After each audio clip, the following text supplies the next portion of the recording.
যে কোনো ছোট কাজকে ভালোবাসা দিয়ে করা হয় তা পৃথিবীকে বদলে দিতে পারে। মানুষের সেবা একটি মহৎ কাজ, যা আপনার হৃদয়ের গভীরতা প্রকাশ করে।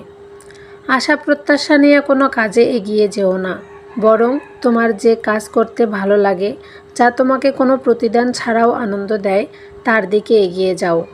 নিজের দক্ষতায় বিশ্বাস রাখুন, কঠোর পরিশ্রম করুন, দেখবেন কেরিয়ারের শীর্ষে পৌঁছাতে সময় লাগবে না। ভবিষ্যৎ আমাদের অপেক্ষায় থাকে না, বরং আমরা ভবিষ্যৎকে আমাদের ইচ্ছা, স্বপ্ন আর পরিশ্রম দিয়ে আকর্ষণ করি। মানুষ যখন কঠোর পরিশ্রম করে, ভাগ্য তার সহায় হবে।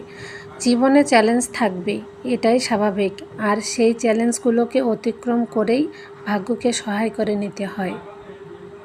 এর জন্য নিজের গন্তব্য স্থির করে নিজের কাজকে মনোযোগ দিয়ে করুন, সফলতা ইনশাআল্লাহ।